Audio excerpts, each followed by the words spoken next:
Good evening, everybody. Welcome to our city, Runaway Bay City Council meeting. This is March the 17th, 2026. It is 6:02 p.m. and so now we're going to go into our regular council meeting. The first thing on our agenda will be to call in order and establish a quorum. Karen. Mayor Pro Tem Carolyn Moody. Here. Todd Lowe. Richard Griffin. Here. Christopher Petty. Here. Steve Holt. Here. Serbian Floral. Thank you. Carolyn, would you lead us in our invocation, please?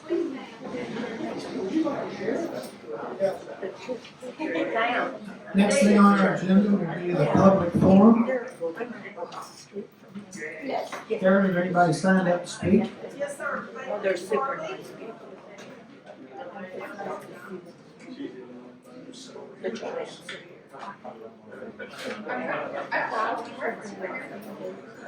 No, they're nice. Megan, you want to come up front? No. Okay. I just have a question. There was some conversation about Martin's Road or Lane or something. I don't know. It's off Paney Drive. It's the first left. They were asking about city money being spent on it. I recall a meeting. I could not find which one it was, but I believe it was said that it was done through the county. I was just hoping for clarification on that. You'll get it tonight. We were going to discuss it. Thank you. There's no one else, sir. Okay, thanks. Okay. Okay. Consent items. Consider and approve the minutes from February the 3rd, 2026 at our work session and special session. I make a motion that we approve the minutes from February the 3rd, 2026, work session and special session. Second. I have a motion on the floor and a second. All in favor say aye. Aye. Motion carried unanimous. B, would to be consider and approve the minutes from February the 23rd, 2026 of the regular session. Any questions? I make a motion that we approve the minutes from February the 23rd, 2026, regular session. We have a motion on the floor. We have a second. Second. Motion on the floor and a second. All in favor say aye. Aye. Motion carried unanimous. A, would it be consider and accept the February 28, 2026 accounts payable report? I have no questions. No, I have none, but, okay. Steve, I have none. we have a Well motion. documented. Thank you.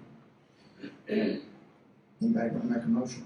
Make a motion that we accept the accounts payable report as of February 2026. Second. Got a motion on the floor and a second. All in favor say aye. Aye. Motion carries unanimous. B, but consider and accept the February 2026 financial report explanations on January statement regarding the funds received in miscellaneous, the fund of 1004502. In last month's meeting, one deposit was a reimbursement check from TML. That's an insurance check that we received for a fund that we paid, and we got a reimbursement. It was for the lift station number 2, following miscellaneous 100452 last month's meeting, one deposit and a reimbursement check from TML lift station, and a claim was submitted totaling $17,971.50. These were the questions that Steve had that in the council wanted to know. We had a lady that was very interested in knowing what it was, so we put it here. In addition, there was 2 amounts from Wise County District Clerk excise tax and funds. One was for $16,065.45, and another one for $1,764.52 for a total of $35,801. So that was the miscellaneous monies that were reported that they didn't have an explanation for last week. We didn't have it in front of us. Any questions? I have no questions. I have no questions. I will note that city staff, Misty, provided that information to me immediately after the meeting, the next business day of the meeting. So I've had that information for a month. I have no other comments about financial statements. And if it pleases the chair, I'll make a motion that we accept the financial statements as they were presented. A second. I have a motion on the floor and a second. All in favor say aye. Aye. Motion carries unanimous. Next thing on our agenda will be to consider and approve the service agreement proposed with Freese Nichols, who will offer updates from the EPA and the Army Corps of Engineers. So at this point, I'm going to turn this over to Travis. Thank you, Mayor. Nancy, speak over here. You okay? Help yourself. Good evening. Ready to go out? Oh, yeah. I touched it, so we'll go.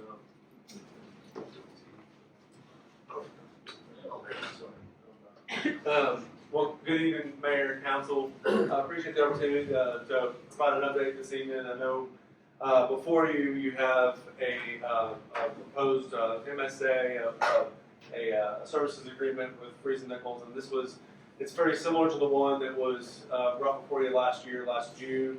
The key difference being the one in June was for the EPA services related to the EPA.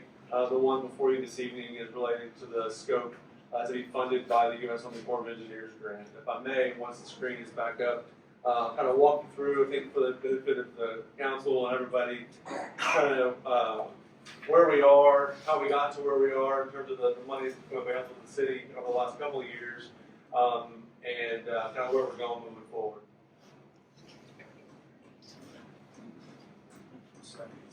You don't have to work blind. Okay. All right. So, as a recap, if I hadn't touched it, it would have worked. As a recap, this all got started in the fall of 22 when Freese Nichols was called in. At least it got started from our perspective when we got engaged. Was in the fall of 22 was the big town hall meeting, and where it was really explained. Prior to that, at city offices, the mayor and a couple council members explaining to us. A couple of leaders from Freese Nichols came in and explained the situation the city was in terms of the wastewater system and the real challenges and the emergency nature of the situation. We got to work in. We have a colleague of mine and Jeff's, my colleague Jeff, you'll hear from in a moment. A colleague of ours used to work for the Texas Water Development Board, handling project finance requests and scoring those, and understands those programs very, very well. And the Texas Water Development Board is sort of the only game in town at the state level in terms of where you go to get projects funded. If you're looking for water supply issues, if you're going to build a new reservoir, if you're going to build a water supply line, a lift station, a wastewater system, anything on the drinking water or what they call clean water, which is the wastewater side of things, you really go to the Texas Water Development Board. And the way you get that process started to indicate to them that you want to enter an agreement to in this case, or in their case, borrow money, because there are very, very few programs available. Thank you very much, Chief. Very, very few programs available for grants, and because of the per capita income and some other qualifiers of the city, you don't qualify for those programs. So we were really looking at what were those loan programs available through the Texas Water Development Board. That's everyone's first kind of stop. And so what we did, the city engaged us to Turn it off. We're turning the fans off because they're cold and I turn the air on. I'm That's sorry. what's flipping the switch. It's kind of. Okay. Y'all are just gonna have to freeze. I'll use more hot air and kind of work on it. But the city engaged Freese Nichols to fill out what's called a project information form, or PIF. This ended up being about a 60-page application to the Texas Water Development Board describing the nature of the conditions here on the ground. It included the Fort Western Telegram article that quoted the mayor heavily.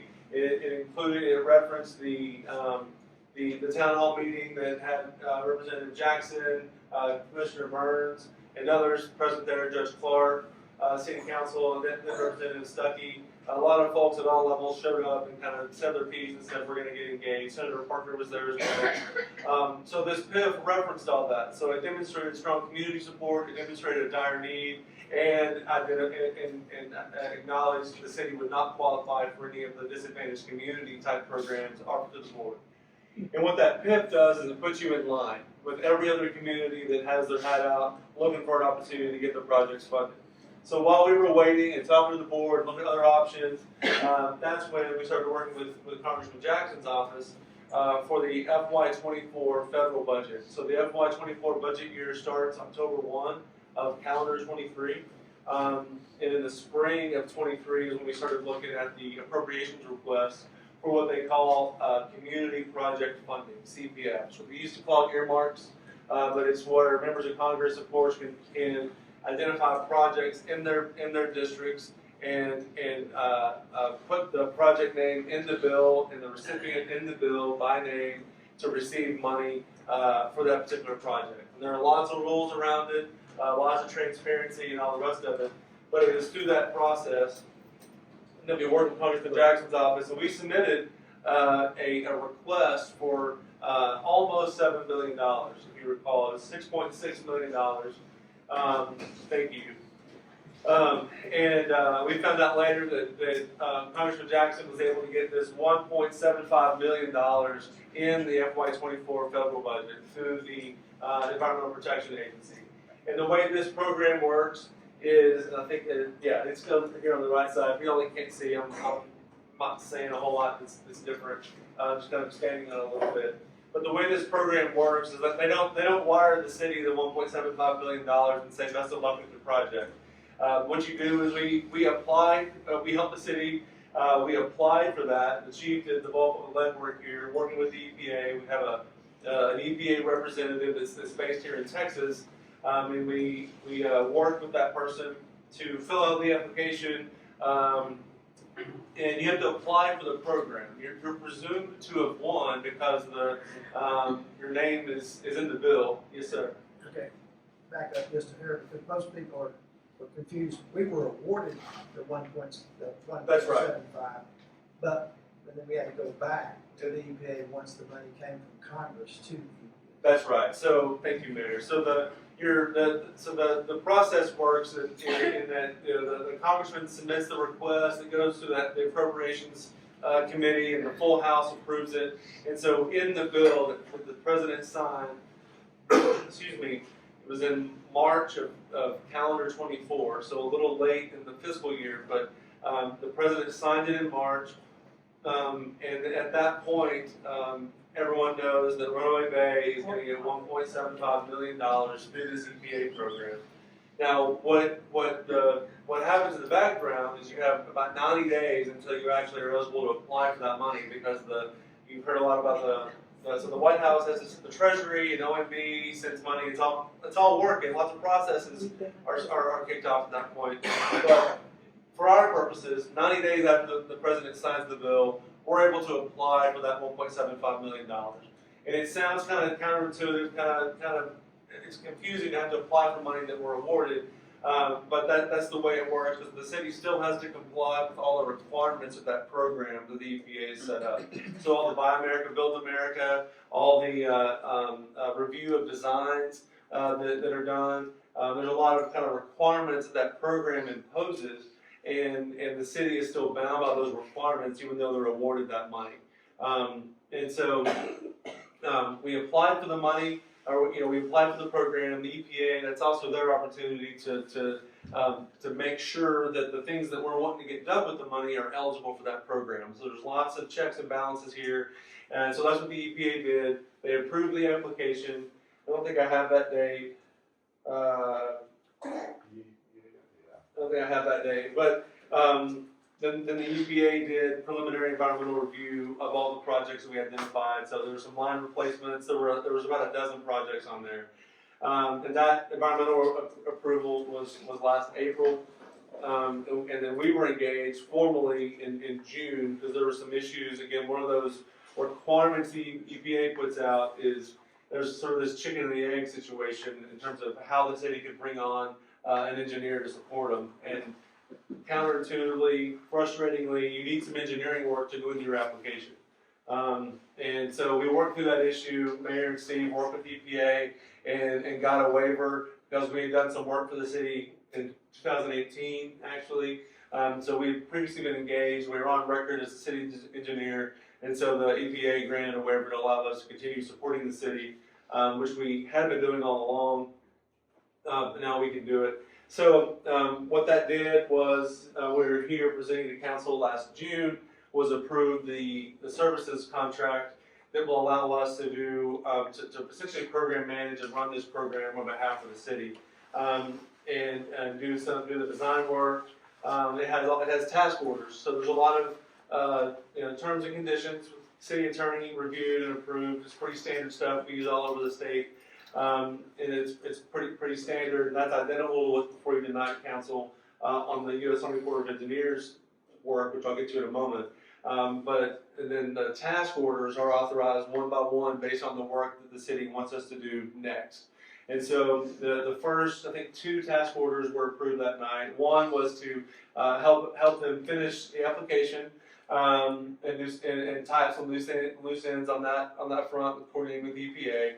And the other was to get started on these few projects that were identified as high priority based on some of the TCEQ notices the city had received, even since we initially filed the application with the EPA. And so we began working on that, and Jeff will have an update on the actual projects here in just a moment, and I'll go to Army Corps of Engineer funding. Before you go there, would you Yes, sir. mention the fact that we got the other $1 million that was put in? I glossed over the $1 million. So it's not significant, but thank you, Mayor. So we had the request for $24 for the FY 2024, got the 1.75.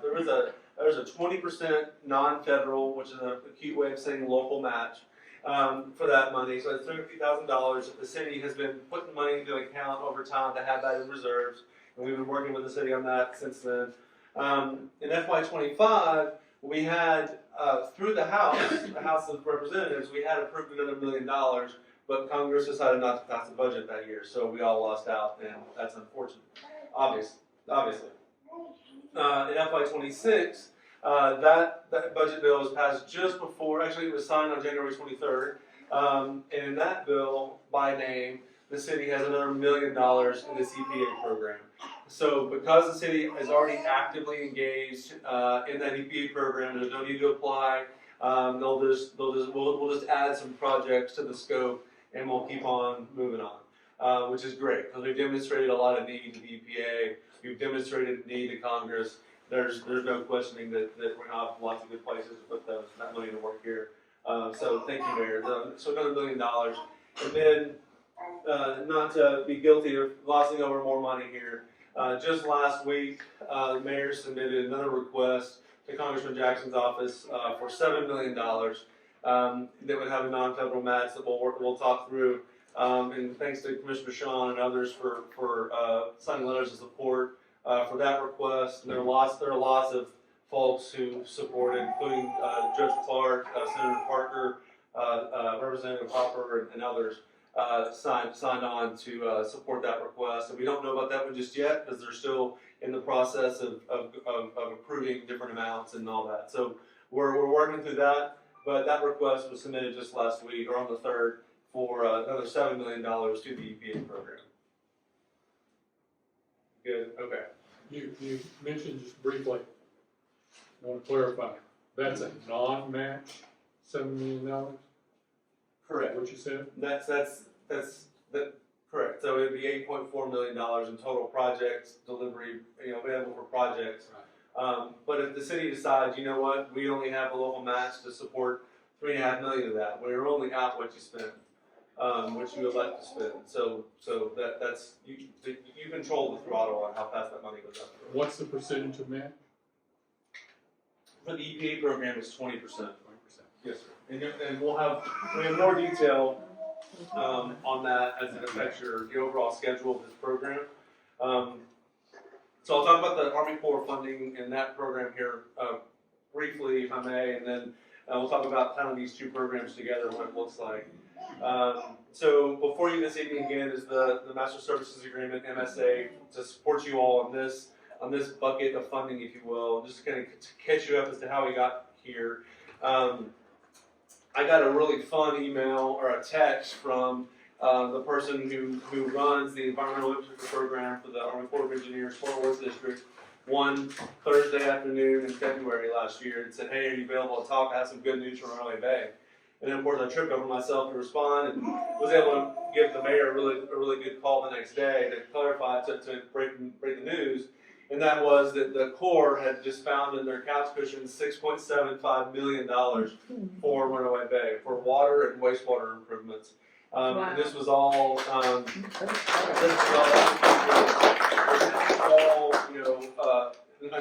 another outcome of all this effort that the community had put in, vocalizing the extent of the need here. So this was the mayor and Representative Jackson and others. It's a really, there are only 3 projects in Texas that got funding through this program, and I believe this was the largest amount of the 3. So it's a big deal and not something that happens all the time by any means. So the way this program works is the city and Army Corps of Engineers to execute what's called a project partnership agreement, and this was just finally executed last month. It has been done on the highest levels within Army Corps, both within the division and within the district. And then the city executed that, the council approved that, and that was signed and executed by the Corps last month. And just last week, we had our kickoff meeting with the Corps.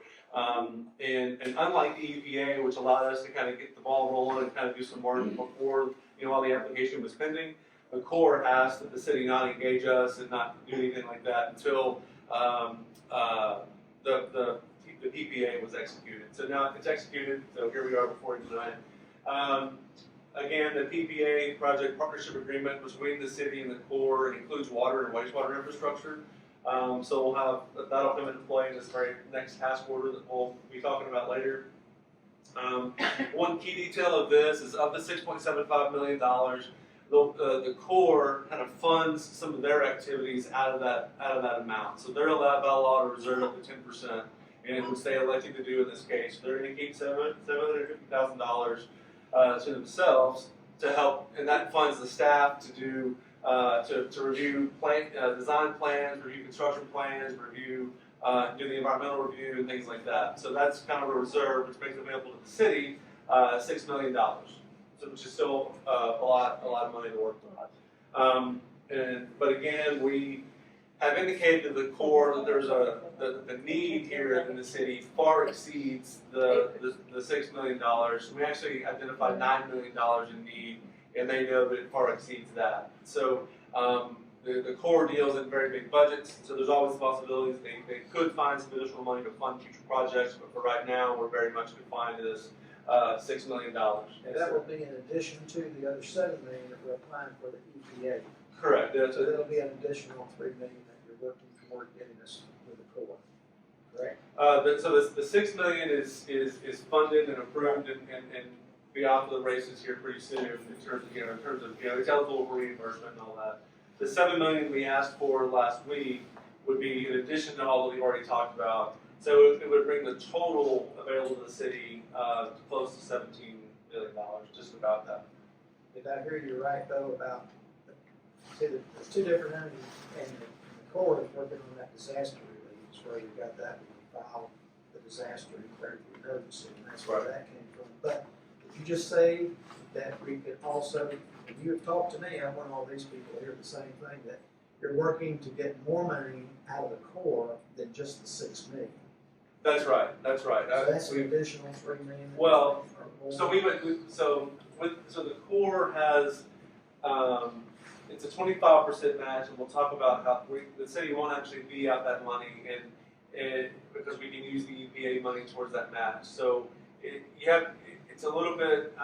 You met our colleague. We have a colleague, Kara, who specializes in project finance, and she's thankfully worked on this, and you'll see some of her work product here shortly.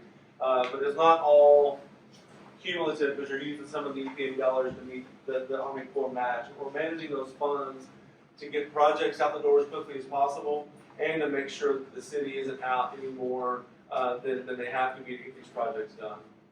So that's what we're managing here.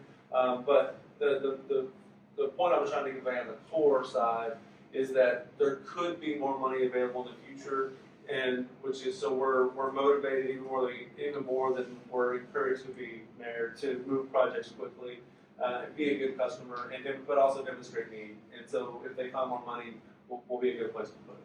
That's gonna be through your long-term master plan, showing that we need these extra funds to take care of the other problems, is that correct? That's correct. That's correct. So that's that comes back to the very first task order that we'll provide to you to review would be to do an in-depth facilities assessment. It'll have a rate study and a capital improvement plan, which will show you at the agreed upon increments 10, 15, 20 years which of your facilities need what type of maintenance when, what the lifespan of your facilities are to help you manage your budget moving forward. And so that's what we'll prepare for you. And that would be on the water and wastewater side for your request. That's what we're working to incorporate. And then the core program allows for both water and wastewater, so we can include both in that study and give you a really good plan moving forward to really set y'all. One thing addressing the emergency items which are underway, and Jeff will speak to. The city will be on a really solid foundation, hopefully with an additional $7 million or so head start towards implementing all those projects that are identified for need over the next 10, 20, 30 years. So with that, I think that brings us to an update on where we are today and moving forward. But I think that was, unless there are any other questions from council on kind of how we got to where we are. Okay, Jeff. Okay, thanks, Travis. So that's a lot. I understand on but that's exciting. And so, really, so this slide is really just, okay, this is just an overview. So we've completed all the application process, we've formed some design and planning elements, and then now we're in the process of executing those projects. So just want to give you an update on that. So again, just to recap, so we're right now, we've been this past year and this year working under the EPA funds. And so the first task off we did with the city was a facility condition assessment just on the wastewater treatment plant and the lift station, because the EPA is only for wastewater improvements. And so we looked at the wastewater treatment plant and then 17 lift stations and tried to rank high, medium, and low priority issues. And so to address some of the emergency items and notifications you received from TCEQ, and so that we met with Steve, Mayor, and his team to really kind of just, all right, are we in agreement on what's high, medium, and low priority so we can tackle the high ones first? And so that's where we are. So this slide is just kind of really show you the current project. So that facility condition assessment that we did is complete. And then we entered right into the chlorine building at the wastewater treatment plant. That was an immediate need to make some, basically some minor ventilation, electrical requirements. And so we've got that was submitted today for 90% complete. We've submitted it to the EPA as well for their review. As Travis mentioned, these agencies will want to confirm that we have in our documents that will be then advertised out for contractors to bid on, that it follows a lot of federal requirements, the Buy America, Build America, those kind of things. So that's in their court. That review should be fairly quick. So we anticipate finishing up the drawings and advertising next month for that. And so at the same time, the city has engaged RH Borden. They are a service that provides inflow and infiltration assessments. So they're going to, they started this week, that's what I understand. So that's another expenditure the city has already engaged in, that is, once they spend that money, then it gets reimbursed. So it's all kind of a little bit of balance between funds available planning, spending the funds, and getting reimbursed. And then also the other two projects we're currently working on, Freese Nichols is in design, are two of the high priority lift stations that we've identified that need some immediate improvements. That's the Jim Walters lift station and Fort Call South. And we're anticipating advertising both of those together, and we're at the 50% design milestone right now. So this next slide just kind of talks about the RH board services a little bit. What is that? So really, it's a firm that comes in and can really install these like sensors and do a whole manhole virtual modeling system, and after they get the sensors installed, it's like data collection and 24/7 monitoring to really understand where the issues are. We can locate these issues so that we can identify, okay, these are projects that we need to also put on our list and plan for. They'll do once they have all their findings, they'll do a workshop with the city and provide their final report. So that's a little bit of what's going on there. And this is all under the EPA funds right now. For the Corps of Engineer update, so like Travis said, that PPA, we could not get engaged as a firm to help on the Corps side until that PPA was executed, which was last month. That process takes a while because the district has to get it reviewed by their district commanders, and it's just a process. So that took a little bit longer than anticipated, but it was exciting when that got executed. So we're now ramping up and looking at those projects that we now have funds available to spend. There is potential for a NEPA compliance, which is basically an environmental task. Don't anticipate that really impacting the schedule too much. We're hoping because of this being existing infrastructure, and there's probably just some forms we need to fill out, things like that. And then, like Travis said, and the mayor mentioned, really one of the first task authorizations that we would propose on for the city to consider under the Corps of Engineer funding is this long-term rehabilitation and collection master plan rate study. That's really gonna, I think from a future standpoint, that's really important for that to get going as soon as possible. Okay, so then nobody can probably read this, but this is basically it is a Gantt chart, but it's basically, okay, we've got all these projects, design, construction, advertise, all that kind of thing. And then we have, okay, how do we piece that together with the funding that's available so that the city doesn't get overexpended on what's available to pay their bills and then get reimbursed? That's what I'm trying to illustrate here. And this schedule is it's put together like a very aggressive schedule, like a 3-year schedule to see if the funds that we have available at this time would fit. And so that's where we are. It's an aggressive schedule. Again, a lot of it depends on when we go out and advertise, what kind of response we get back on certain projects, how we tie multiple projects together to make maybe more attractive for contractors to bid on. But what is the cost also? So you have to manage the cost with the cost of design, cost of the construction. So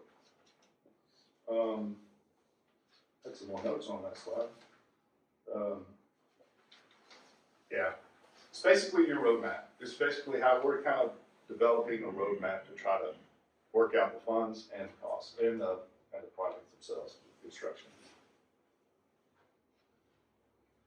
And then part of that is, Travis mentioned Kara, who's one of our funding specialists. So she'll be working with the city on the cash flow management. She's already put together this that kind of helps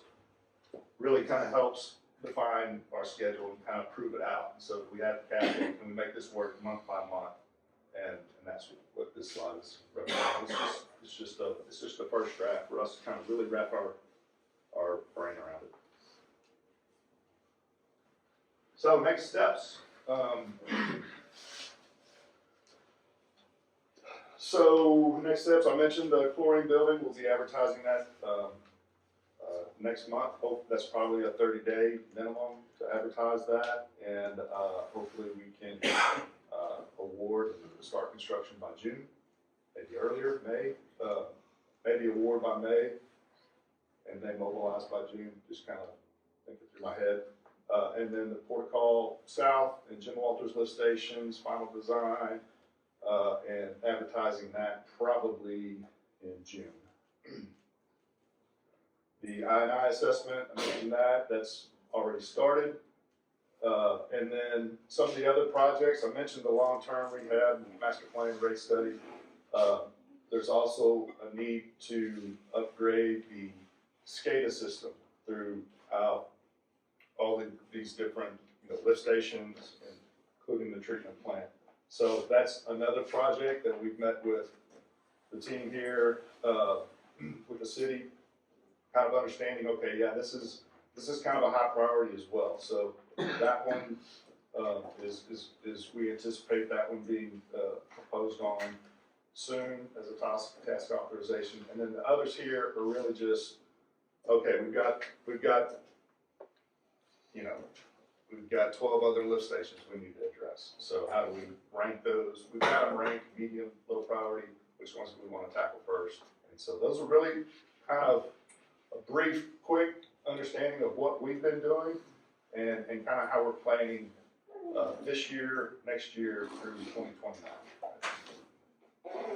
If I may, Mayor, thanks, Jeff. And it was a little easier when we only had the EPA dollars to say grace over. And should the council approve the agreement before this evening, it allows us to work on the core scope as well. The goal is to present this, as Jeff did, as one program. It's immaterial to you all and to the community, kind of which pocket of money it's coming from, what color the money is when it's spent. What you really care about is how quickly the project's getting out there. When are we going to see some orange cones? And we provide us ample motivation to do that. We're moving as quickly as we can. But we intend to manage this as a single program.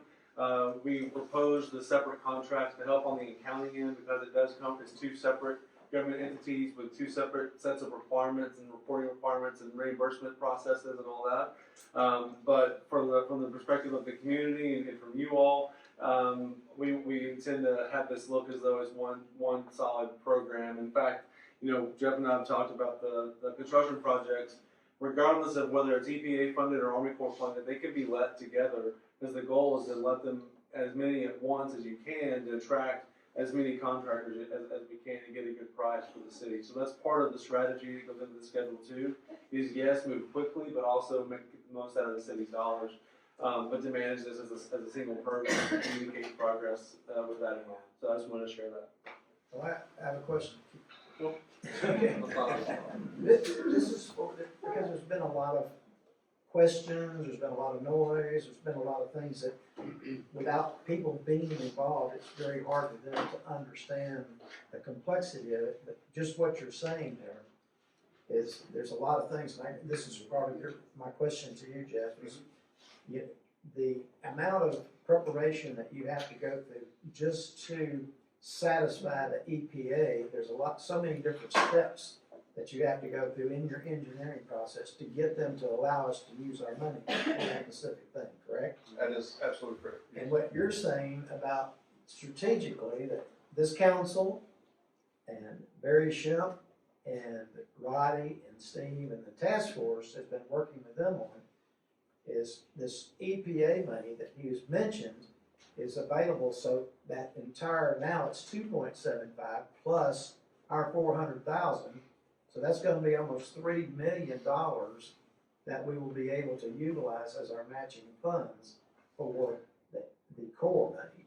So what they're trying to do basically is this. We've strategically worked hard so that you as taxpayers don't have to come out of your pocket the amount of, what is that percentage on this 6.75 that we would have to come up with if we weren't going in that direction?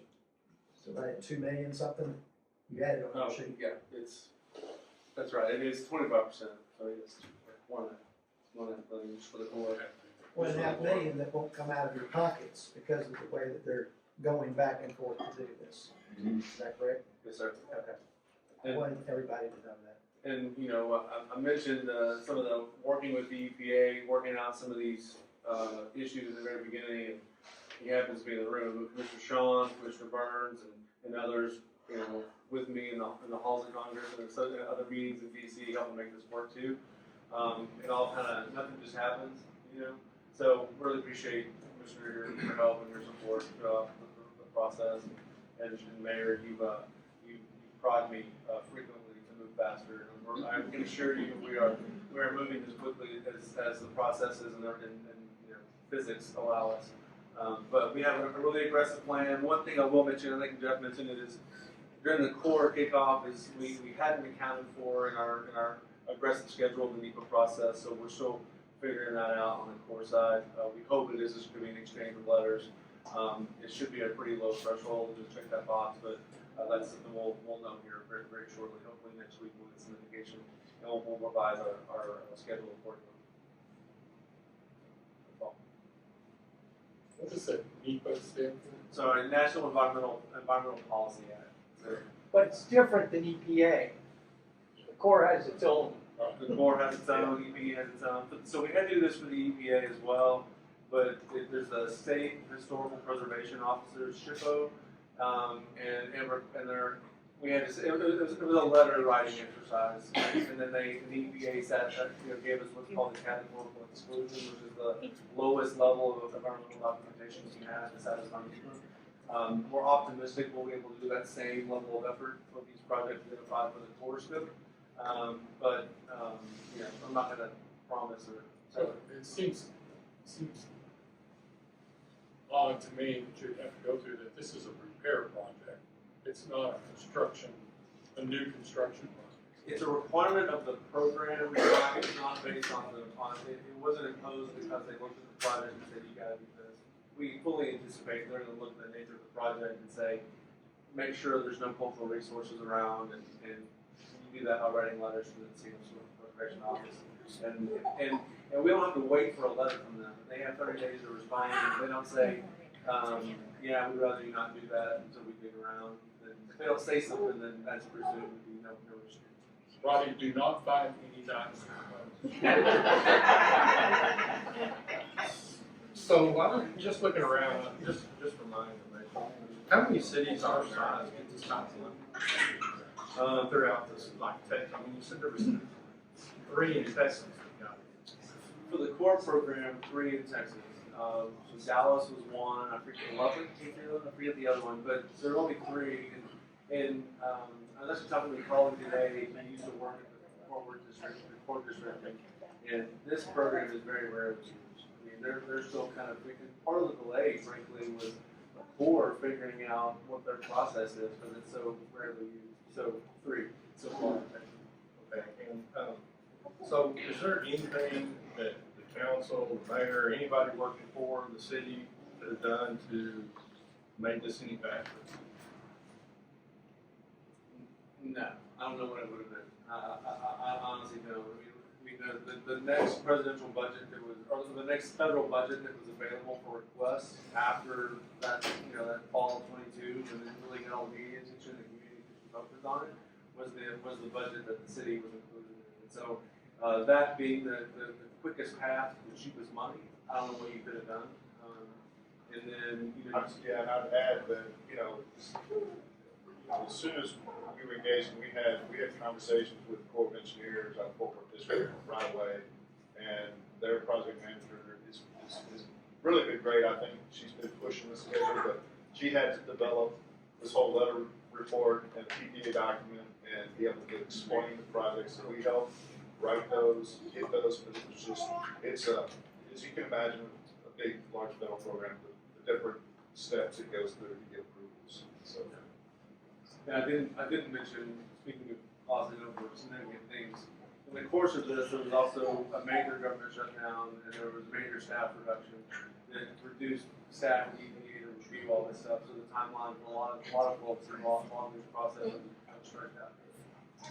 Didn't they also, fire the EPA director and start changing a lot of the rules? It changed with the new administration, and one of the people that we got a hold of before she was Senate confirmed was the person who is over the wastewater program at the EPA. That's what helped your, the waiver kind of go through. But I would love to tell you, Councilman, that lots of cities get this money, but that's just not the case. Yeah, I was just wondering, I mean, how lucky we were, because it seems like this ought to be a time for celebrating Runaway Bay and what accomplishments that we got for this type of money instead of griping about it. That's just my thought. Yeah.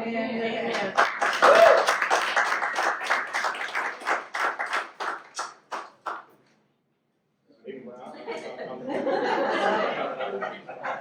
you found something special, you found to shut him up. Thanks, So, When? I guess at this point in time that, you're looking for us to approve your contract, is that, at this point, you're done? Yes, sir. Okay, before we do that, I've been talking with Cody Sean on 2 different projects here. We're gonna have another one that we're gonna be talking about. We've been working on this for quite some time. And Cody and Travis and Kevin Burns has been going to Washington DC countless times over the half. And this has been an ongoing project for a long period of time. There's been a lot of working between senators, our council, Steve Reynolds, ourselves, and when they were doing this, they weren't doing it on our dime. They were doing it on their dime. They worked hard to help us get this. And Kobe Sean and Kevin Burns were a major part going to Washington, Congress, Lonnie Jackson's office to get this done. And there's just been so many things being said that just aren't true, that this is one of the reasons why Chris has brought up some things, and so has Steve. And Kobe's here tonight for 2 different reasons, and he wanted to say some things about what y'all done for us. And I've invited him to speak, and we're gonna talk about a project that he has put together for the last few months, working with the county engineer, and we're gonna have to really thank him for what he's done. But I'm gonna let him explain that tonight for us. Would you please stand up? Sure. And present it to us? Sure, yeah, you're gonna make me follow the guys that just delivered $9 million, so. This is good, well. So for those that don't know me, my name's Colby Sean, I'm your county commissioner. And, you know, like the mayor said, I have been involved a little bit in this infrastructure deal. I'll just kind of tell you a little bit about when I got started. I got started at that fall meeting in '22. I was commissioner-elect at that time. I went to that meeting. Obviously, I was attending everything I could to try and learn about all the community struggles that we were having, and obviously we were having big ones here in Runaway Bay. And from that moment, when Freese Nichols got involved, I've been involved, like the mayor said, myself, Commissioner Burns, Travis, we've been to Washington numerous times. Every time we go there, we're advocating in Ronnie's office for you guys for money. I guess what I would add to what's been said tonight is, you know, anytime you get federal money, there's a lot of red tape involved. And if any of you guys know me, I'm very, very involved in social media. Try to be very transparent in everything that's going on at the county level. And I do that through communication, through mainly Facebook. I know you guys out here use Nextdoor app a lot, and I try to get on there and remember to post things on that Nextdoor app. But in doing so, I've read a lot of the stuff that's out there, and a lot of the frustration from you guys here in Runaway Bay. And I understand it, because literally we've been working on this process since 2022. And I guess what I'm here today is just say, you know, it's not a fast process. Even when we get awarded this money, then we have to go through what they're kind of getting into now, where they're doing the planning and engineering on these projects before we can ever even put them out to bid to get a contractor to come in and do the work. But the biggest part of the hard part is actually getting that money. And I think Councilman Petty was absolutely correct when he said, I mean, like, this is very difficult to get this kind of money for this small of community. And for any community. I mean, especially like the Corps of Engineers, 3 projects awarded, Dallas, Lubbock, and Runaway Bay, and Runaway Bay got the most of the money. It's outstanding. I mean, it's really, and it's been, you know, this council up here that's been working hard doing that. There's been others. It's really been a community effort, and it's been you guys as well. And I think we're starting to turn the corner on this. And I do think, you know, that we're going to start seeing some actual construction happening soon. I think some's already started happening in the planning part, but you know, I would just encourage everyone to hang in there. We're still continuing the fight. I wrote a support letter just last week for the $7 million that we're going to hit Ronnie Jackson's office up again this year and try to get. And you know, it's difficult. I'm working with Travis right now, myself, Commissioner Burns, on this same type project for some stuff going on in the county, transportation related, that the county needs money to try and, you know, fast forward some stuff on 287. And I know, you know, we just started this process, and I know it's not going to be an easy one, and it's going to be long term. But even if we can get it, it'll be shorter term than what TxDOT's going to do it for us. So you know, just hang in there. If I can do anything for you, reach out to me. We're going to talk, I think, here in a minute about another project that the mayor and Steve and I have been working on for a little while to try and get some resolution to, and I think we've got something lined out on that's going to work. So again, appreciate the time tonight. And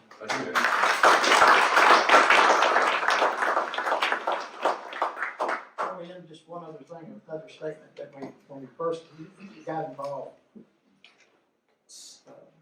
Representative Lynn Stuckey and Kevin Burns and Lynn Stuckey's chief of staff came in, and he was an administrator for Frisco and 2 other large cities. He came down and met with me and met with Steve Reynolds, and we had another meeting. I don't remember who was there, but this was at the point where we had 38 infractions with TCEQ. We were dumping all this sewer in the lake, and we came up with this plan, and then Kobe came involved, and we decided that we needed to turn this in. So at that point, and you know, you and I were starting there talking about it, and we just called TCEQ. We called all the water board. Help me calling these lake agencies to get them down here, and that's what turned the whole thing around. yeah, we you know, those agencies were here at that meeting in 22. TCEQ was here, everybody was here. And I think that was a big part of, you know, the being successful in this money. We did get all those entities here, and we drew attention to this problem, and you know, it's a huge problem for this community, but it's just as big a problem for downstream going toward the Metroplex. And you know, that, like I said, it's just been a huge community thing that's pulled all this together. It's, you know, I think it's, if you'd have asked me in 22 if we'd ever been successful getting this much money, I would have said there would be no way, you know, honestly. Yeah. Before we talk about yours, I would want to take care of your business first. So, council, we're going to go down here now to the agreement process. Are there any questions you have on that MSA that you wanted to talk to Travis and Jeff about? I have nothing. I've reviewed this. I've had the opportunity to review it before it was even on the agenda, and I had no issues with it whatsoever. I have no issues either. No. I'll make a motion that we approve the service agreement proposed by Freese Nichols. Second. All in favor, raise your hand. Motion carries unanimous. Thank you.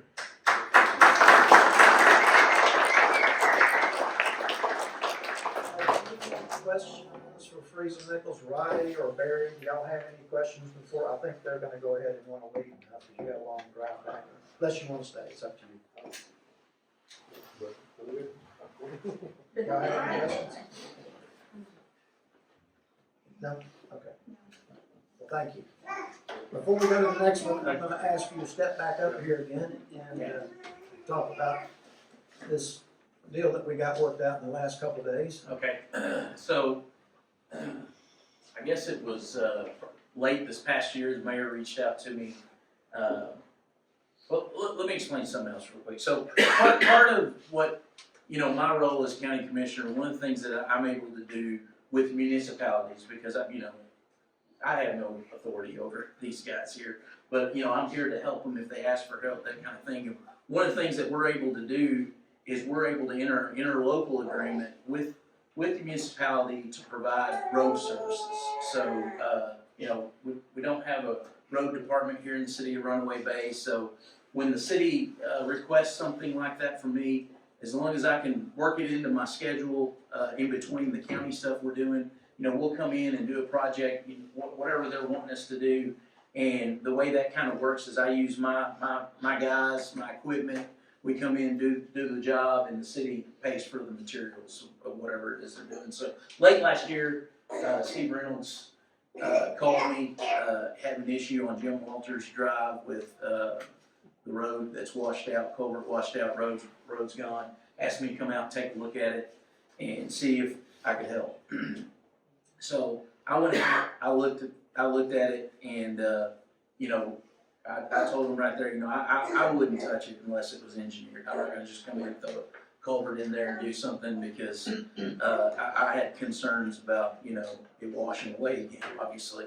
So, knowing the struggles the city's in, basically I asked our county engineer to take a look at it, kind of give us an idea of what size culvert we would need in there. He did that, came back, it was gonna require pretty large culverts in there, based on the water, what would you call it? I'm not an engineer, but the watershed, based on the watershed that comes in through there, it was going to require, 2 large culverts. 2 10x10s. 2 10x10s. So, I provided Steve some information with a vendor that we buy culverts from. These are the large concrete ones, box type culverts, if you know what I'm talking about. So, anyways, he got those bids. Pretty challenging for the city. I believe it was over $100,000. $100,000 just for culverts. And in order for me to do it, we're gonna have to rent a crane. I don't have a crane. I don't have an excavator, believe it or not. We're probably gonna need one of those. So there's other expenses. So that kind of got kicked down the curb a little bit because the city just isn't in a position financially to be able to do that.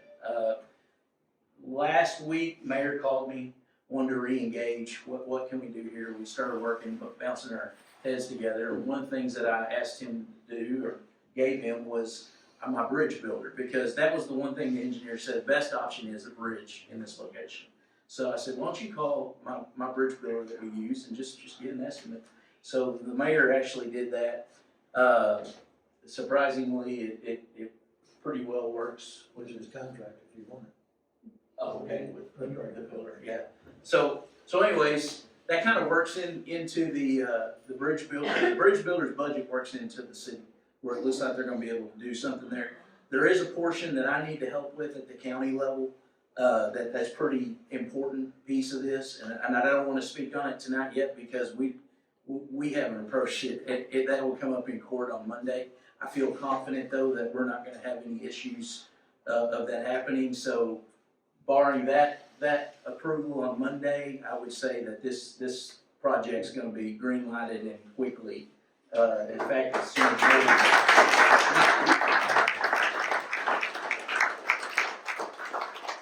am I missing anything on that? No, sir, I appreciate it. Okay. It's quite an extensive amount that they're donating to the city, and then also they're gonna be helping, talk about also what you're gonna be coming. Yeah, and I mean, along with that, when you build a bridge, there's all kind of, you gotta haul materials, all that kind of stuff, and I've told the mayor and the council that, this county is more than willing, we'll haul that stuff out there for the bridge builder and all that kind of stuff to try, just take care of it. So, hopefully that, I'm really hopeful that we may see work on that by the end of next week possibly.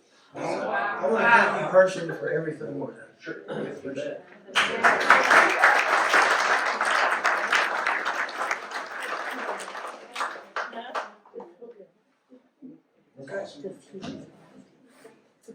Next would be to consider and approve appointments of Marcel Marisol to the cemetery board. Is someone here tonight? I'm here, but, she's not here. She's in another meeting. Would you like to speak about it? Tell the council. I think a lot of people know her husband, the pest guy. Marisol's talented, she still works, she has a good job, and, I think she'll really be an asset to the board. The board took one look at her and said, hey man, let's do it. Yeah, they're a phenomenal family. Yep. They are, and I speak for Marisol also. You couldn't have a better board member, I think, to go along with the board members that we have. So, I make a motion that we approve Marisol Lucas to the cemetery board. Second. Motion on the floor and a second. All in favor, say aye. Aye. All right, congratulations.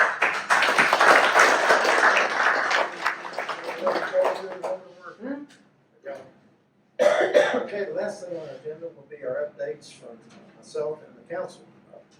Richard, would you like to start off? Okay. EDC meeting, didn't have a whole lot of information as far as new ideas going around. We've got several possible projects happening. Trying to get some of our funding straightened out.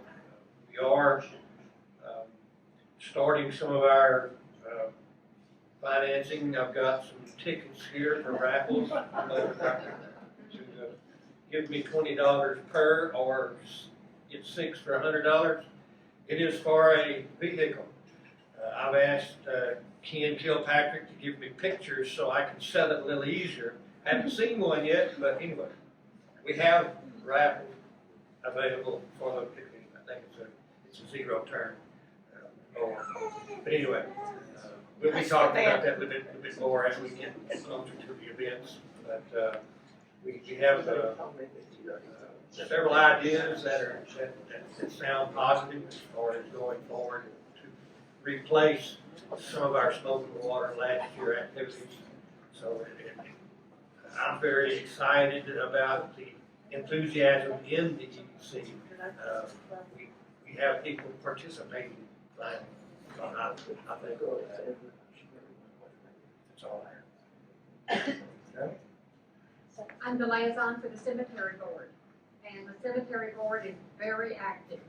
They're right now working on their grounds, they're working on the water system, they're working on their butterfly garden. They're making plans for the spring, and they're moving forward. And I can't say enough about our cemetery board. They have done exceptionally well. They work together great. And anybody like to volunteer themselves, I'm sure that they would be grateful to have your help. That's all I have. Fire department, we had 25 calls last month. Again, that's a low month, and that's a good deal. 95% of those are medical calls, and I'm not going to ask for any volunteers. You don't ever volunteer when I ask for it. So, police department, I'm going to leave that to Steve. On the police department side, unlike Richard, we're not selling any tickets, but we did issue 98 tickets last year. So we issued 101 warnings. We had one accident, a couple animal calls. Pretty quiet night. Roddy, would you give us a little bit of update on the sewer issues that you're working on? As mentioned before, the RH Borden is in town this week, starting their manhole virtual scans and the placement of the flow sensors in the manholes. So we have been going around and instituted a lift station round for our sewer system. So our guys will have their eyes on the lift stations at least 3 times a week, if not 4 or maybe even 5. For each lift station that's in the city to just generally check condition, see if there's any issues, and to make sure that everything is safe and secure. Flows, I don't have updated flow numbers as of this point, but the plant is running fine. There's no issues going on. Lab reports coming back as normal. So there's not anything that's really alarming to me at this point. I got 2 questions for you, for the citizens.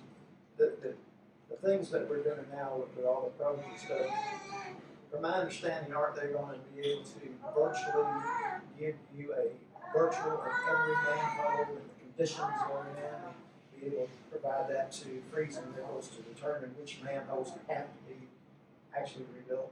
Yes, sir. Absolutely. That's going to be a tremendous tool for us, so we don't have to get out there and do it ourselves. That's great. Another question for you is that on the SCADA system that we're working on, and that we're almost totally finished with the new SCADA system within the water department, right? Is it totally finished? No, it's not totally finished. We're probably about 90% right about now with everything. And we were out today working on Jim Walters, Bluebird, Lucky Lady, can't remember which other one off the top of my head right now. But we were on site looking at the telemetry system, inspecting the radio systems, the transducers that we do have in the wet wells to make sure everything's on par so we can keep everything flowing appropriately. So the question I have is that the new SCADA system will interact with our sewer departments and all of our lift stations, correctly? Yes, sir. So we'll be able to have those very, very soon to be able to keep information immediately to you and to everybody that's concerned, right? Absolutely. That's very, very exciting. Let's hear it for you. Okay, tonight too, I've asked John to come in here and explain a little bit more about the notice. I mean, it's Ryan, excuse me. Yeah, I'll go finish with them, Ryan. Let me go with them with you. Well, I thought it was my turn. Go ahead. I did get a picture of the zero turn. I'm going to butcher this name. Husqvarna? It's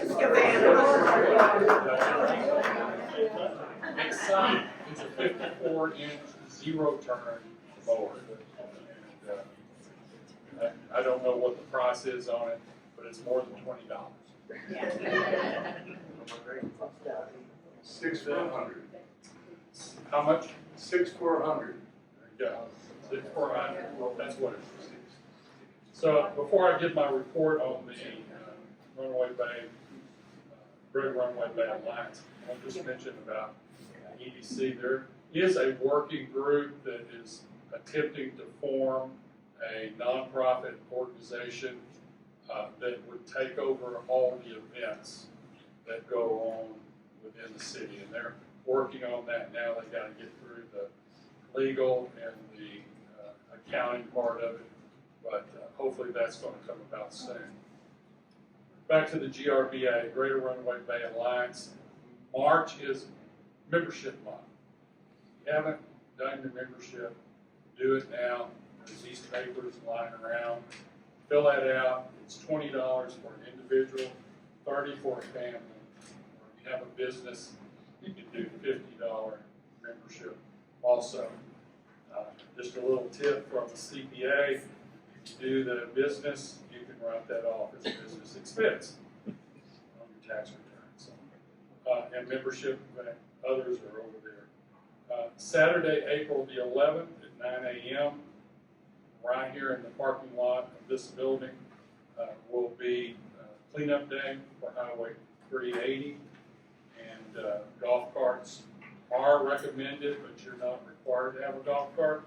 You can walk and pick up the garbage along the way. Also, I'll mention this is good community service credit if you have a student that needs community service. Or if you happen to have a thief that needs community service, we can take that also. May the 1st is Yard of the Month. The recipients will be announced.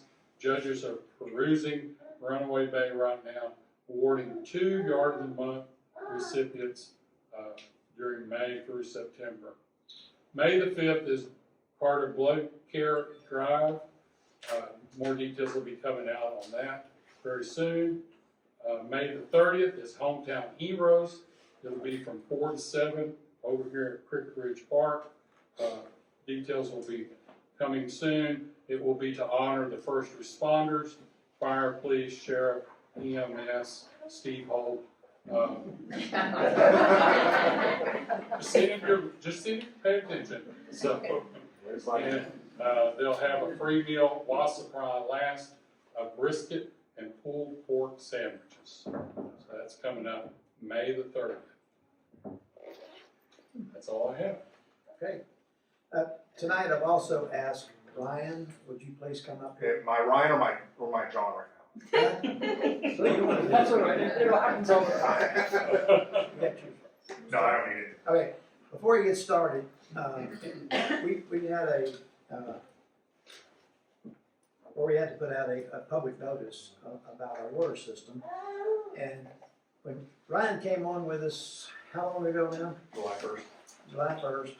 We were still trying to get the new water plant connected and working in conjunction with the old water plant. There was a lot of different things that were not done in the beginning that should have been done to connect them together. And on top of that, there was a lot of different pipes that had to be put in it, and we got a massive pipe break there. So it's been quite a job getting all that stuff done. But Ryan has been in the military for 25 years? 20 years. 20, okay, 20 years. While he was there, his job in the military was Water and wastewater.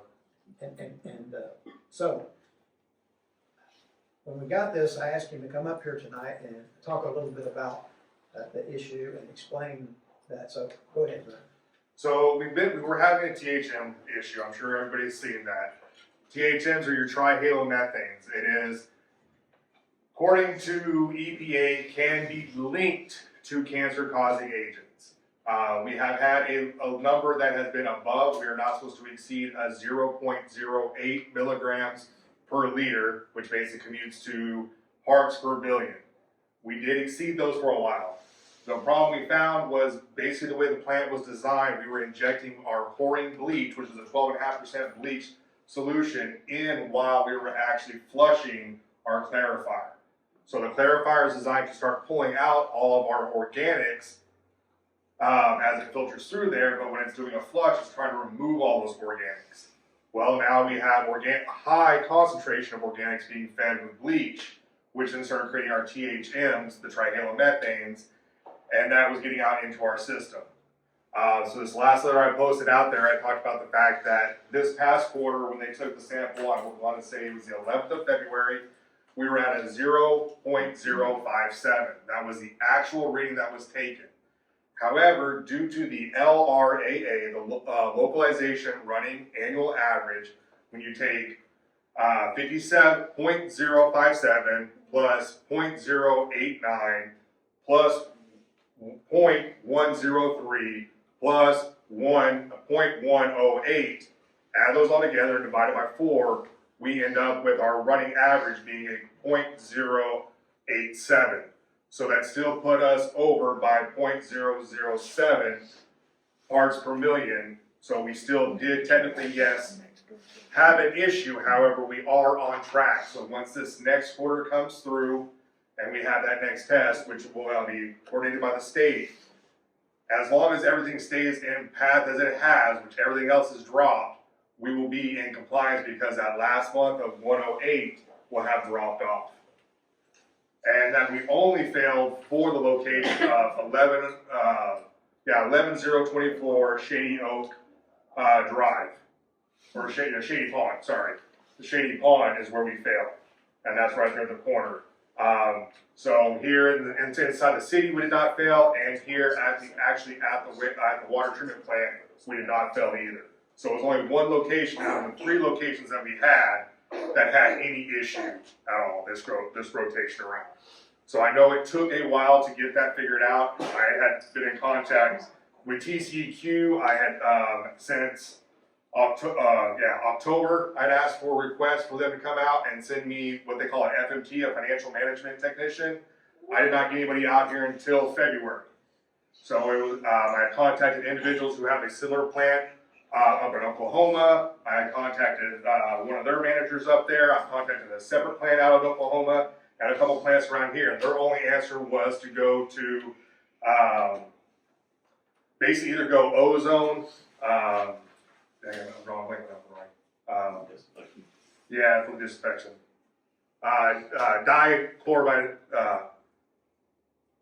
Dang it, that one word is just slipping my brain at the moment. We wouldn't know it anyway. Yeah, crazy. So, Make up a word. right? Anyway, it's a different form of chlorination, but it requires us to actually create it on site. It is very volatile, and it then requires a higher grade licensed personnel to actually perform the plant operations. And it's not going to make anything better because as the water goes out of the back of the plant, we still have to treat it with chloramines. Because no other, whether it be UV, ozone, or dichloramines, you still have to create chloramines to treat the water so that we have water still treated going all the way through the entire distribution system. So I know I said a lot of words, and I'm sure none of it makes any sense to anybody, including myself. But if you have any questions, don't hesitate to ask. I put the number on that letter at all the times.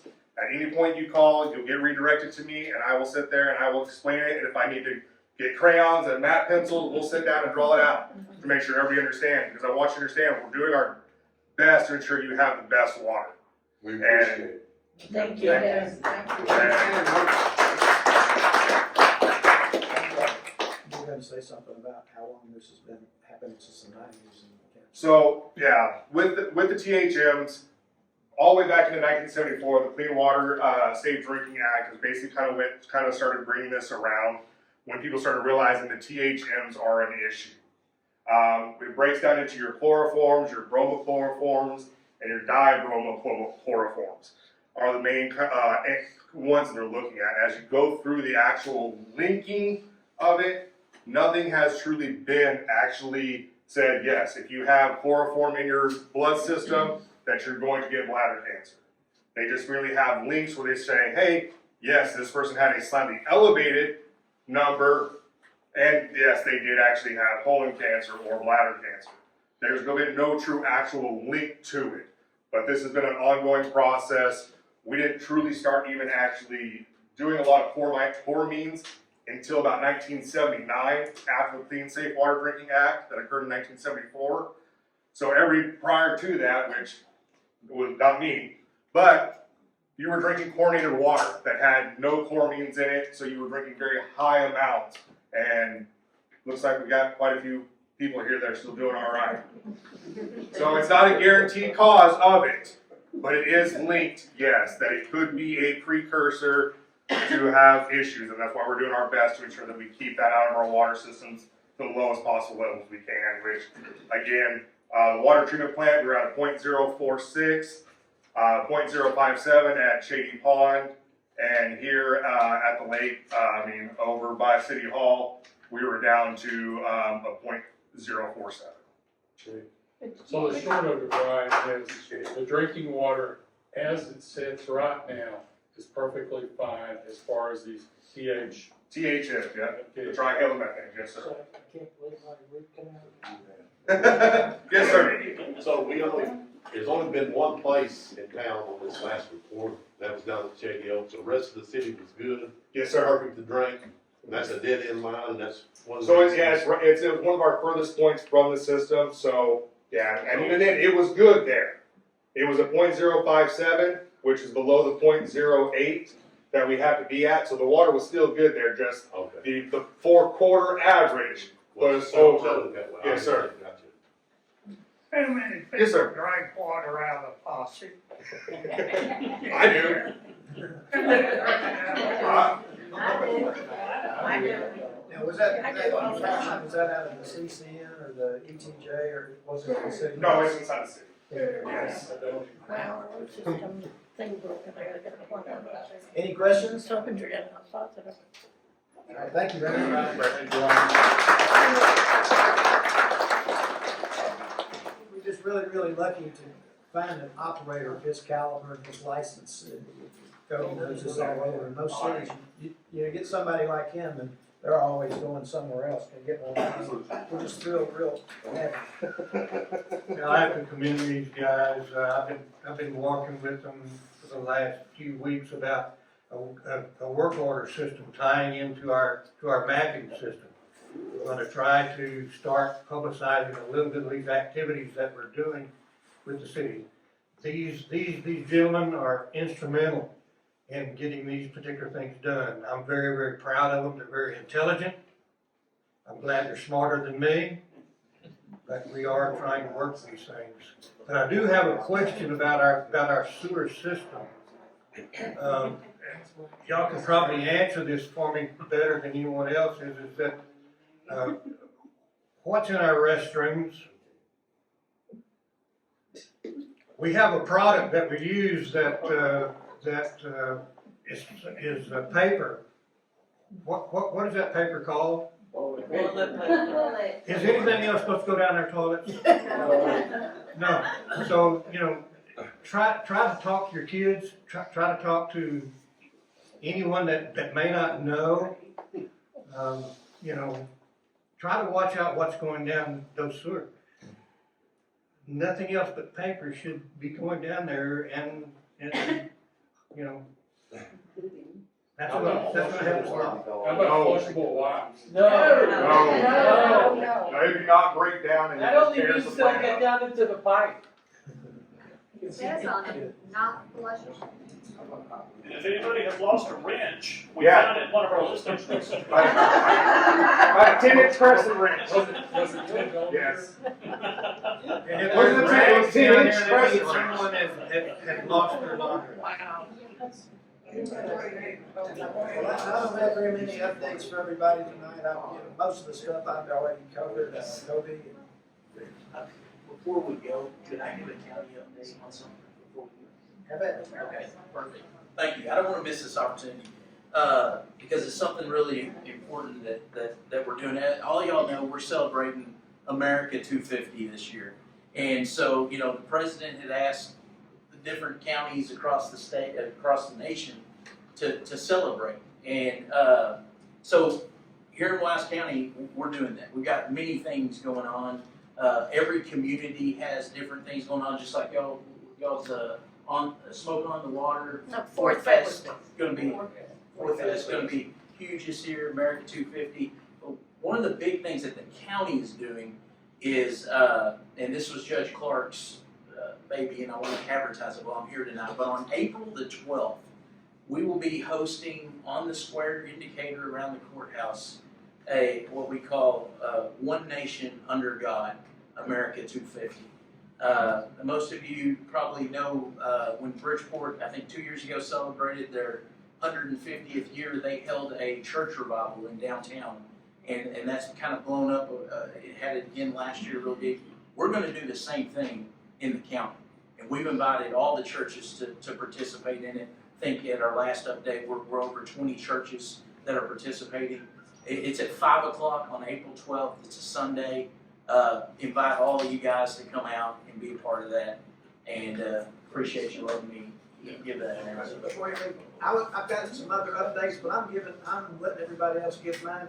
There's a lot of talk going on about the data centers everywhere, and I'm really proud of our county, and all of the people up here, J.D. Clark and Kobe and Kevin Burns. They were working on some legislation. They had a big meeting, and what they're trying to do, you tell everybody, because I'm really excited about what y'all are doing. Well, so first, let me just start with, there are no data centers going in Wise County. Yay. And our no member of our commissioners court has been approached by a data center wanting to, or has bought property that we know of, or that's coming into Wise County. But that being said, they could. They could buy property right now today, and they could start building tomorrow, and they never even have to come to us. And these data centers present, a lot of challenges to our water systems, our electric grid, and the fact of the matter is, in the state of Texas, counties do not have zoning authority, land use authority. We don't have ordinance making ability, even though municipalities do. So these data centers can come into the county and there's really no regulation. They can do what they want. The only time a county really gets any regulation is, or the ability to negotiate, we'll call it, is if that data center comes to the county and asks for a tax abatement. And there's a lot of talk, like you said, going around right now because there is a data center that is proposed to go into Jack County. It sets in my precinct at the very farthest southern southwest corner. This company has bought 453 acres, and about half of it's in Wise County and half of it's in Jack County. And they have proposed to build an 8 building campus data center on the Jack County side. And they have applied for a tax abatement from Jack County. So that's why we're seeing a lot of this stuff. But us as a court, we want to get out ahead of that because we know it's not if a data center comes to Wise County, it's just a matter of when. So last week in court, leading into last week in court, we worked hard at the Commissioner's Court on drafting a resolution to send to the governor. We sent it to the governor, we sent it to Senator Parker, we sent it to ERCOT, the Texas Water Development Board, the Lieutenant Governor, Andy Hopper. And what we did in this is we noted all the potential impacts a data center has in these rural counties and these rural communities, and all the unknowns that we don't know about them because they're building at an accelerated pace right now. I don't think anybody knows. And what we did is in this resolution, we asked the state to step in to start doing some immediate studies on how this affects water, which is critical here in Wise County. And we asked them to start studying, how it's going to affect the electric grid. Can our grid even handle all these data centers? And look at impacts to wildlife, to sound, just all the things that we enjoy, and the reasons that we live here in the country. We've asked them to do studies on that, and if they see, if it's seen that there's impacts, to call a special session. The next legislative session is in January. That's still months away, and the data center issue is right now, it's today. And so we called upon our legislators to do that. I'm not going to say we were the first county to do it, but we were one of the very first counties. And our resolution was really good. We've got it posted online on our site, posted it on Facebook. You can go out and see. But it's been picked up now by a lot of counties. We were on the Inside Texas Politics Sunday morning. They were talking about the Wise County Commissioner's Court. Been picked up by a lot of news stations down in Austin. We're trying to get out in front of it. We're not saying that we're opposed to data centers. We're just saying that we need good economic growth, and we don't know what that looks like with data centers. So we're asking for them to get involved and either give us the ability to manage it at the local level here, give commissioner courts that ability to do that, or if they're not going to do that, then they need to do it at the state level. So, any questions on that? So there was an ask for legislation to empower the county. The county, yes, sir, with some authority over land use, zoning. Yes, and we're not asking for. We're asking specifically data centers, industrial type large data centers. This particular project in Jack County is sitting on about 223 acres, and almost all of it's covered in concrete. And I personally, my office, I sent a letter to the Jack County Commissioner's Court last week identifying potential impacts to Wise County residents, Wise County taxpayers. Very concerned about our county roads down in that area, them utilizing that to build this thing out. I'm very concerned about drainage off of that, impacting residents, and I'm even concerned about the residents that live in Jack County, because I think it's going to be an issue down there in that area. Has Jack County Commissioners taken a vote? They have not. And my understanding is that they are close to being done. They've hired an outside third party, my understanding, to negotiate the tax abatement. We've never done a tax abatement in Wise County, but it was asked last week at court. Would that be what we did? And it would be. If we ever got into the point where we were going to negotiate one, we would hire a third party company that specializes in that kind of thing. Because we would want all those protections, that we talk about, water protections, sound protections, road use protections. We would want all that in there. And even like one thing that a lot of people are talking about is just the decommissioning of these things. They won't last forever. What's gonna happen with them? We don't want them to be like the windmills in West Texas, you know? So, you know, that's all the kind of stuff we're trying to look at in case one does come to Wise County that. So the only negotiation tool that you have is whether or not or how much abatement you grant. Yeah, That's all you the have. only negotiating power we have is if they ask for it. If not, they don't have to ask us for anything. But in giving that abatement or holding that out there as an incentive is when we can demand all these other things that you named off. Currently, the way Texas law is, that is absolutely correct. It's the only mean the Commissioner's Court would have to try and put in some kind of guardrails to protect the taxpayers. So one of the things that I've heard is that some of these companies, and I'm not pointing fingers, have offered some big incentives to the people who make those decisions. You been offered one of those incentives? No, I will say that, you know, some of these counties that have, you know, I've spoken to counties that actually have data centers in them, and it's been life altering in the terms of revenue, tax revenue that's coming in, and it does. I mean, like when we have more economic growth and spread the tax base, I mean, it allows us to be able to reduce taxes and impacts, you know, that you guys feel. But again, it's got to be responsible. What do you give up for that? Right, I mean, we don't know that. But that's why we've done the resolution asking, you know, the state to step in. This is it's just happening at too of a rapid pace right now. I think they know that we don't have any power in the unincorporated area, and they're trying to take advantage of it before, you know, that changes. All over Texas. All over Texas, but especially North Texas. Yeah. Thank you. Hey Steve, is this my turn now? Yes, sir, it is. You want to call anybody else?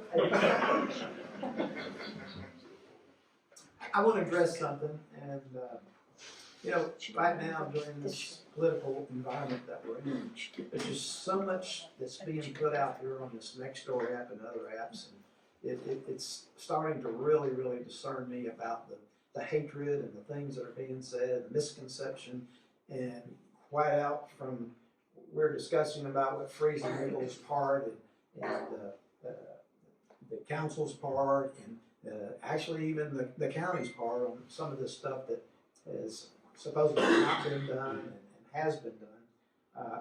Someone told me that some of these things are just an intentional, deliberate way of misleading the public. And that part is not as discerning too, as far as just the hatred and stuff. But there is something that I want to clarify. I want to clarify the fact that Ronnie Jackson will be our congressman until January of this coming year.